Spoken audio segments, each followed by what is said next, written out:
It took 2 years of cross-country hearings and painful testimony from more than 1,400 family members and survivors. The inquiry into missing and murdered Indigenous women and girls has now issued its final report, and the commissioners reached what they called an inescapable conclusion that what happened to these women and girls over several decades amounts to Canadian genocide. Prime Minister Justin Trudeau says he will thoroughly review the report's 231 recommendations and develop a national plan in response. But what needs to happen right away? Marion Buller is the Chief Commissioner of the National Inquiry. She joins me now. Hi, Chief Commissioner Buller. Hello. Nice to see you. Thank you for coming in. Thank you. I know it's been a long day. Let me start off by asking you, I know there's a lot to get into when it comes to the recommendations, but what specifically around the conclusion that Canadian genocide occurred, can you explain why that conclusion was reached? Well, first of all, I have to explain that genocide can come in many forms, and we, myself included, think of genocide as the Holocaust or the Tutsi people who were murdered, other mass murders that have occurred.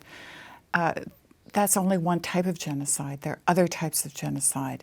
And we heard from families and survivors all across Canada about generations of violence, generations of human and Indigenous rights violations and abuses, generations of children who have been forcibly removed from their families, things like that.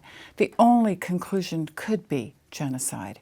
There's no qualifier, though, to it. I mean, in the past, when it's been used with respect to the treatment of Indigenous people in this country, there has been a qualifier like cultural attached to it. Was it significant that qualifier was not attached in this case? I think it was very significant and a conscious move on our part to not have a qualifier in front of it. Genocide is genocide as far as we're concerned. And I won't go into the very long legal definition, but genocide is genocide. Where legalities are concerned, how important is it, from your perspective, that the federal government adopt that finding, that they arrive at the same conclusion? It's very important that the federal government comes to the same conclusion. Provincial and territorial governments as well, because we're a national inquiry. And that's because by adopting or accepting that conclusion, it means that they're going to allocate the resources, take the urgent measures that are required, give the proper scope of responses to our calls for justice. The Prime Minister did not use the word. He did come in, he did listen to the closing ceremony today. He did deliver a speech. He did not use the word in his speech. What's your reaction to that? There's one side of me who says, well, we should give him the opportunity to read the 1,200 pages. But on the other hand, it's concerning to me because that's an indication that the government may not respond on an urgent enough and large enough scale. Let's talk about what you hope for when it comes to the government's response. There are 231 calls for justice or recommendations in this. There are only 3 weeks left of this session. What is an appropriate amount of time, do you think, for the government to read through this and come up with, I think they called it an action plan? I don't think that a proper action plan can be developed in 3 weeks by any party. It's going to take time. It's going to require building relationships with Indigenous communities and people. It's going to take time to plan properly. So it's going to be the next government, whoever that is. Are you worried, or I don't know which way to look at it? Is it a good thing? Is it a concerning thing that it might become an election issue? Oh, I think it'd be fabulous if it was an election issue, and it should be an election issue. What has been happening to Indigenous women and girls for generations is, as we've said so many times, a national tragedy, and it should be at the top of the list when it comes to party platforms. You also called, and I can't remember, I have read that when you were talking about the calls for justice, you called them legal imperatives. What does that mean? That means that these aren't recommendations or suggestions or options for the government. They're more than that. So many locations where we heard from families and survivors, we heard of generations of Indigenous and human rights abuses. Well, Canada has signed on to several international UN documents, treaties, instruments to say that they will uphold Indigenous and human rights. So it's beginning to look like Canada is in conflict with what they've signed and what they're actually doing. Are there consequences to that, though? From our perspective, national inquiry, no. If there are consequences in a legal sense, that would be for somebody else to decide. So from where you sit at this point, from your perspective, there are legal imperatives, but there aren't consequences. Oh, well, I guess it's the voters will. Voters will provide those consequences, but not criminal liability in the sense of a war crimes tribunal. Do you expect all of the recommendations to be adopted? Absolutely. Do you think that is, when you look at feasibility when it comes to that, I think of the Truth and Reconciliation Commission, and when this government was in opposition, they said they'd adopt every recommendation. There were 94. 28 of them have not even been touched yet. Is there any sort of level of concern around them saying we're going to adopt everything, or any government, whatever it ends up being, saying that and falling short on actually implementing them? Well, I think that's a concern everyone has. And in the course of our hearings, we have been able to meet and make new non-Indigenous allies. Families and survivors who came forward and some who didn't now are strong advocates for our report and our calls for justice. Those frontline people, those activists who for 40 years worked to make this national inquiry happen, those allies, those activists, those families and survivors are not going to let go of this.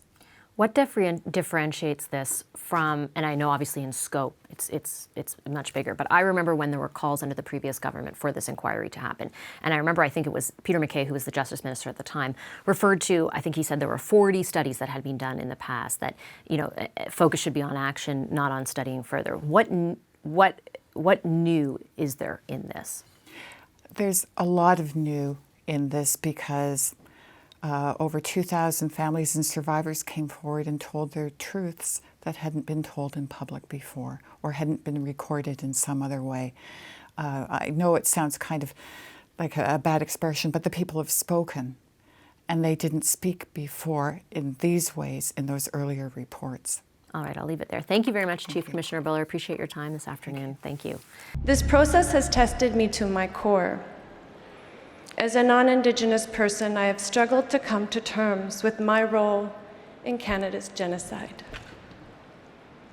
I have sat with feelings that I'm sure many of you non-Indigenous people in the room or watching may be feeling and sitting with right now.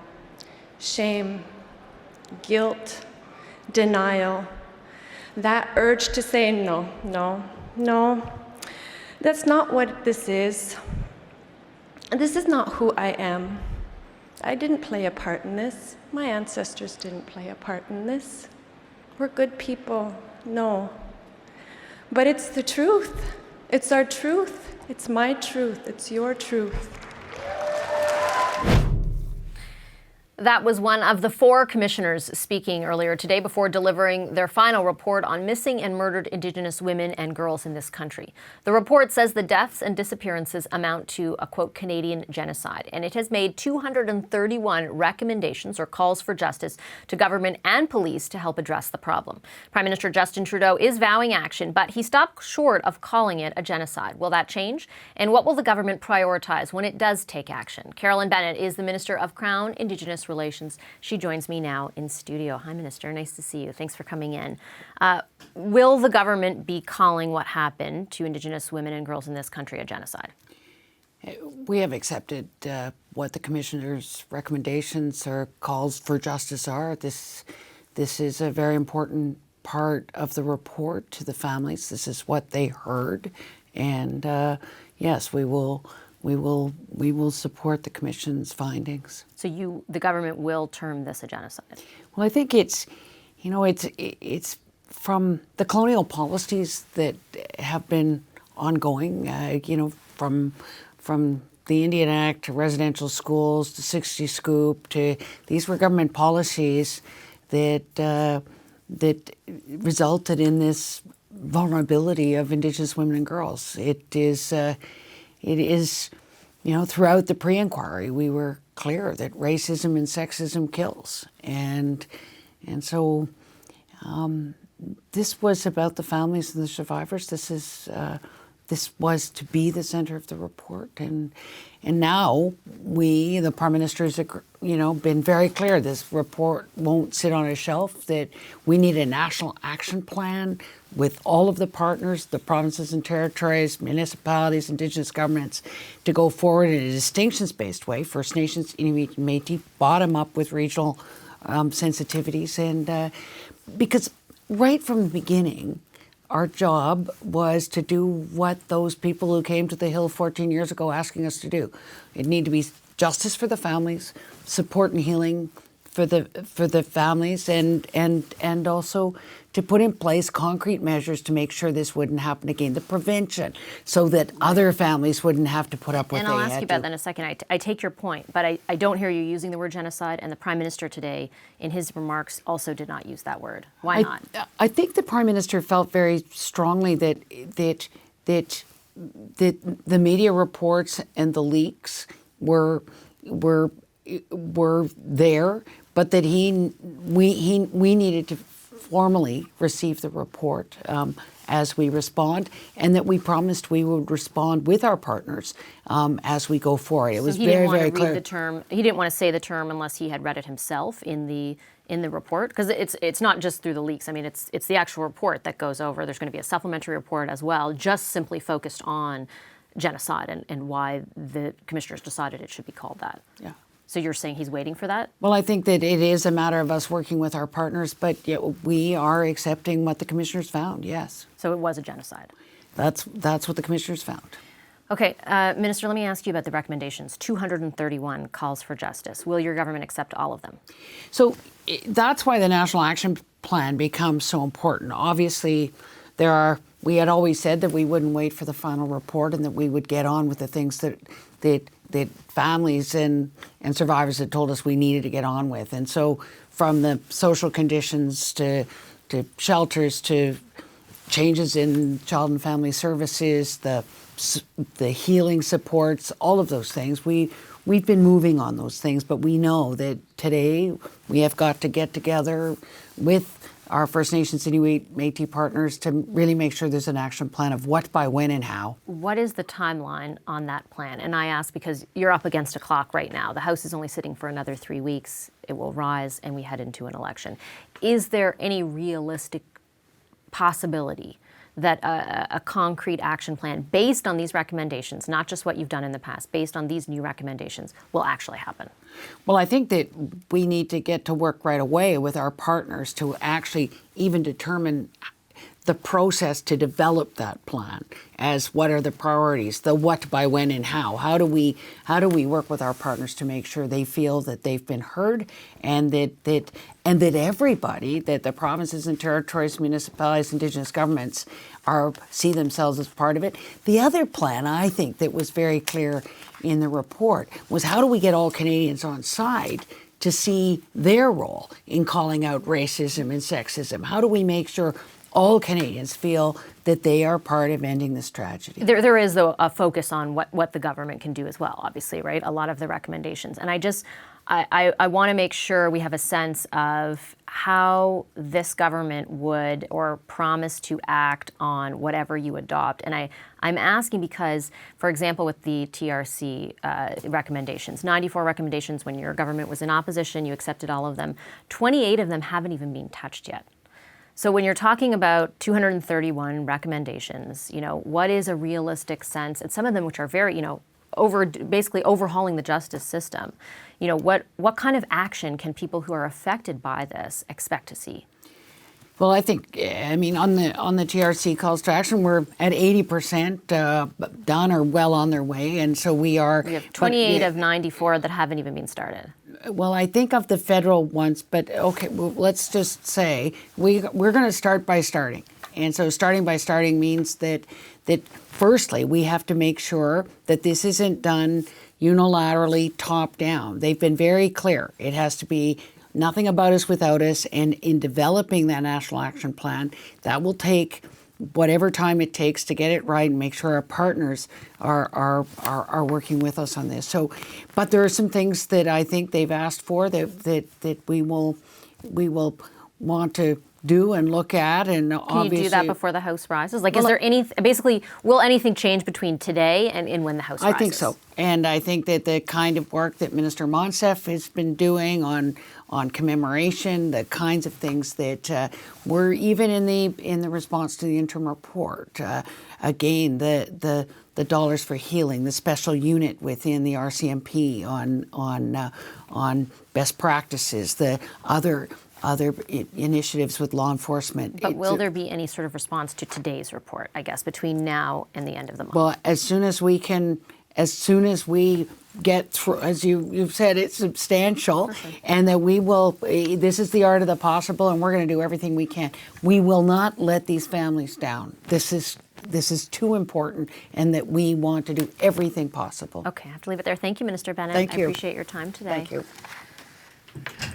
Opposition parties also reacted to today's final report from the inquiry. Have a listen. What is going on to the Indigenous community, particularly in light of the report to missing and murdered Indigenous women and girls, is a complete system failure. A failure on the system of policing, access to resources, socioeconomically. This systemic failure is a genocide, and I support the final reports calling it a genocide. I think the focus on one word today takes away from the importance of what we have. And what we had, who was sitting right next to me throughout, she was holding a picture of her 15-year-old daughter. What she wants to know is that the government has a plan that it's not going to happen again. Today is an emotional day for me. You know, it's the end of the national inquiry. So many of us family members fought for this national inquiry.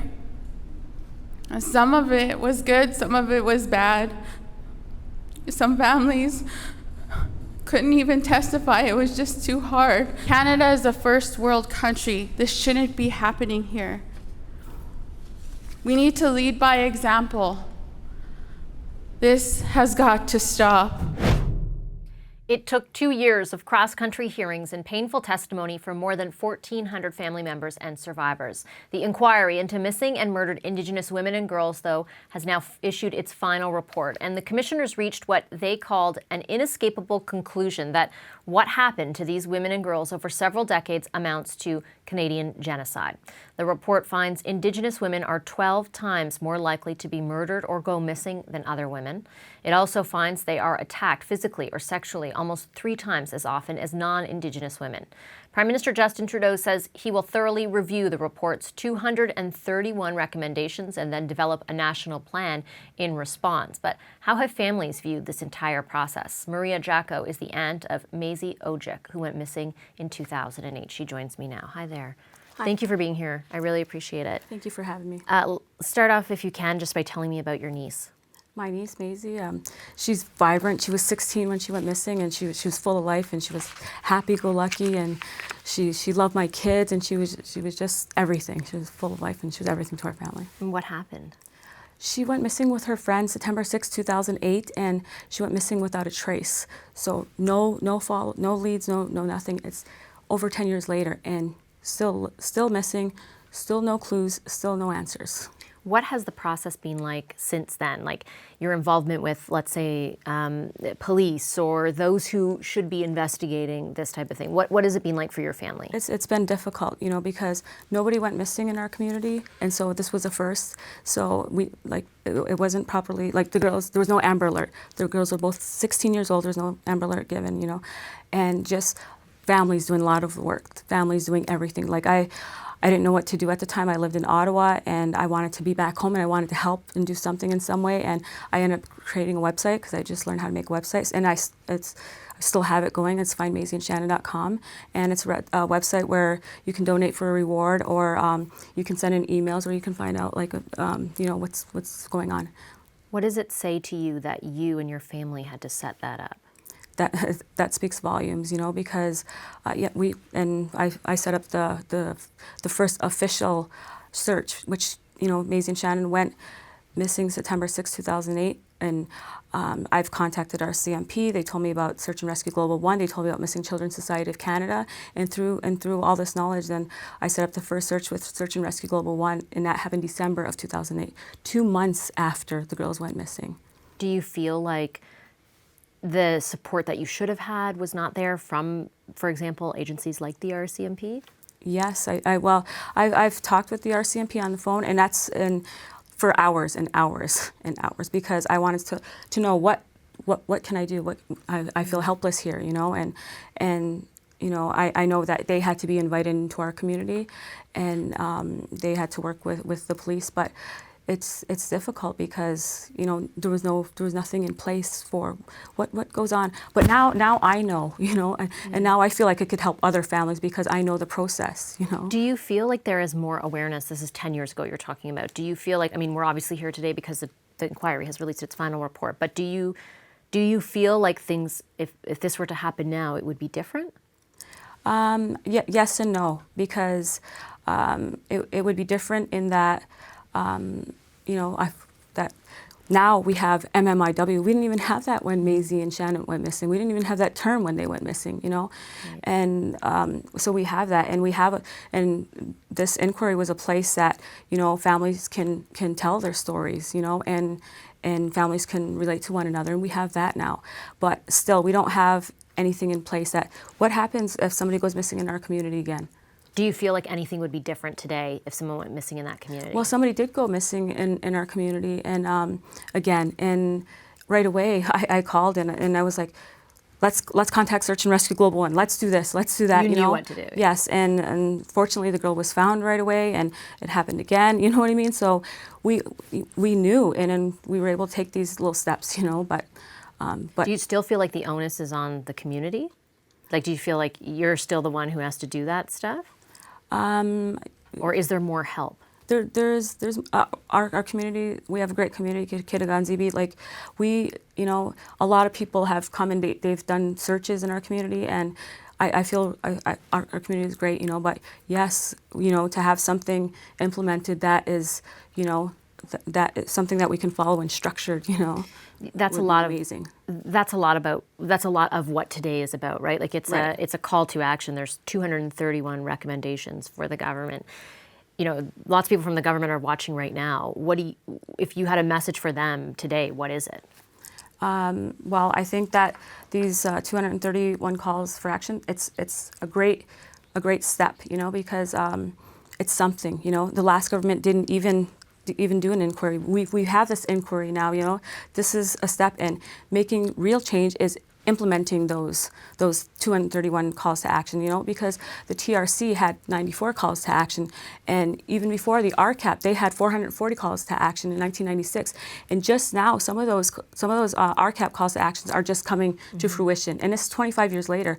I don't want these 231 calls to action to happen 25 years later. You know, I want it to happen now.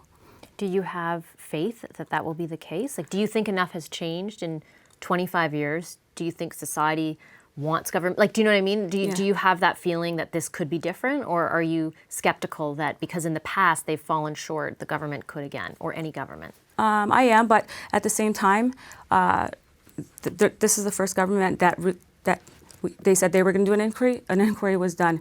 You know, this, you know, and now this report, we have this 1,200-page report, and with these 231 calls to action, and I think this should be a blueprint for any government, you know, to go ahead, you know, and that's what we do. All right. Thank you very much. I really appreciate you coming in today. Thank you. That's Maria Jaco. She's the aunt of Maisie Ojic, who went missing back in 2008. Thanks, Maria. Thank you for having me. Hi, I'm Vashi Capellos, host of Power in Politics. See more of our show by subscribing to the CBC News channel or click the link for another video. Thanks for watching.